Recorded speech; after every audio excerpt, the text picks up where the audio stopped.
Alright, these are your Caldera Utopia series controls, and I'll kind of go through how they operate. One of the main concepts here is that all of these buttons that have the verbiage on them they take you to where you need to go. All of these buttons that are blank are what we call soft buttons. They correspond with whatever on the screen right next to it. That'll help you get through all the different functionality within the controls. So for instance, if we hit the Jets button, it takes you into the Jets screen where you can operate Jets 1 or Jets 2. Jets 2 of course has a low speed and a high speed. If you want everything to operate all together at once, you use your Jet Max button. This will turn on both jet pumps and your air blower pump. To turn on or off your air blower pump, you use this button here. Whenever we have anything that's on in the hot tub, whether it's a combination of jets or lights, you can hit the all off button, and that turns everything off altogether. That's the way that you actually save any of your settings into the memory. Whenever you have anything on and you hit all off, it's now saved into the memory, and every time you hit memory, those same functions will turn back on. If we hit the options button, this is how we adjust the temperature in the hot tub. So this soft button here is what we use to adjust the temperature up or down. We use these buttons to take it anywhere from 80 to 104. There's actually a temperature lock involved here as well. This would lock the temperature from being adjusted in the hot tub by kids or anybody else in the spa, or that's using the hot tub. In the setup section of the spa, we have a spa lock. This can be used if we don't want any of the buttons being tampered with or played with. Summer timer is a function that would turn off our circulation system for multiple hours a day to eliminate any unnecessary increase in temperature. Typically in our climate, it's not something that we use very often. If you have questions about it, you can give us a shout. This controls the screen brightness here.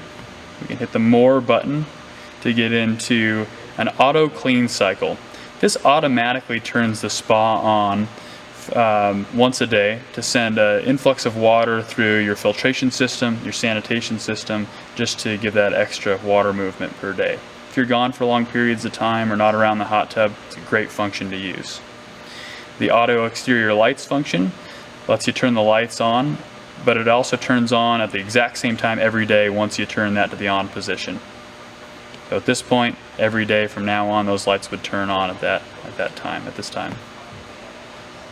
They're multinational, so there's different languages involved with the controls as well. Go back. You use the back button to get back to the previous screen. The audio functionality, if you've chosen to add a stereo to your hot tub, that's great. You can get into the audio section, adjust your volume up and down, and your audio on and off.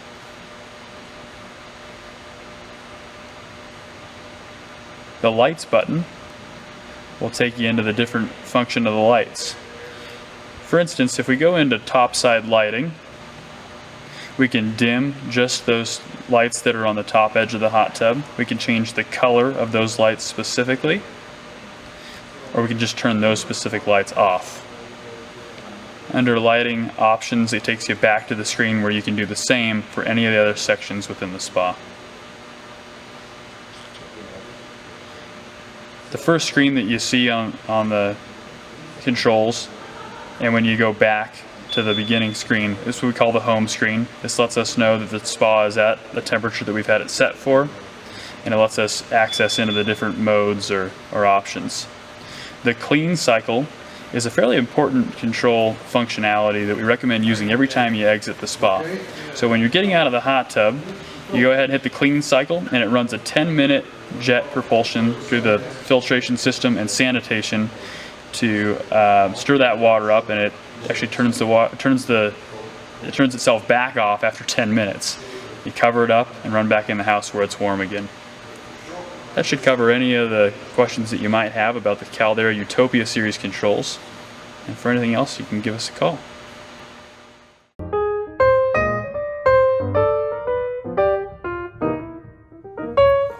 Alright, so next we'll talk about some of the key factors in taking care of your hot tub and keeping it clean. And one of the big things is going to be taking care of your filter. So we recommend about once a month removing your filter from the hot tub and spraying it out with the high pressure nozzle of your hose just to get the debris out of the pleats that are within the filter there. And every 3 to 4 months you take it out, soak it in a bucket of water with a filter degreaser product that's actually going to get those pleats back to new and permeable again, so they can help trap the particulate that's in the water. The better we filter the water, the less chemical we can end up using in the spa, and it'll just make that water more clean and fresh to use every day.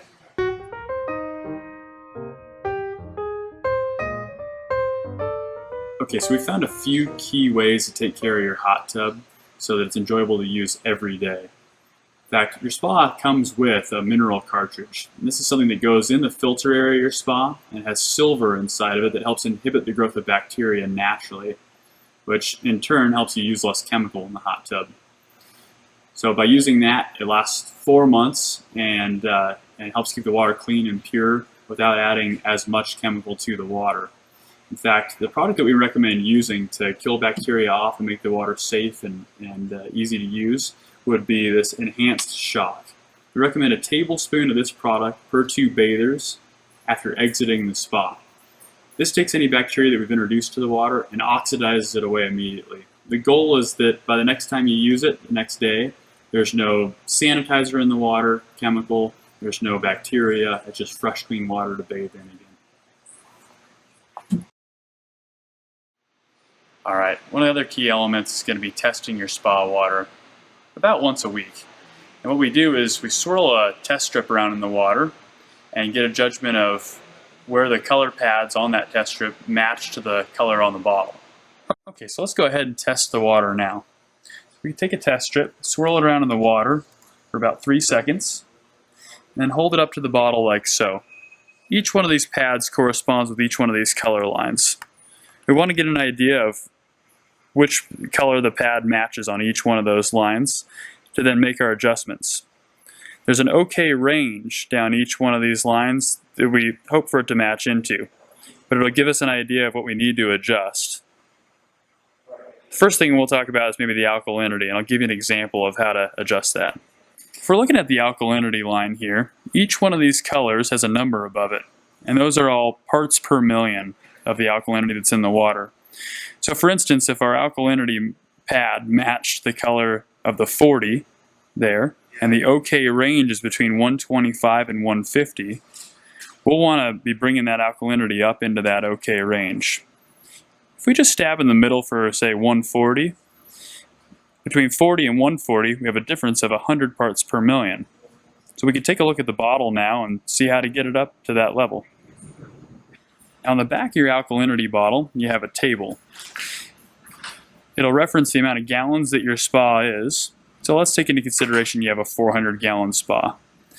Each column tells you how to raise the alkalinity by a certain number of parts per million. For instance, if your spa is 400 gallons and you want to raise that 100 parts per million that we talked about, that's going to be a total of 16 tablespoons in order to adjust that level up.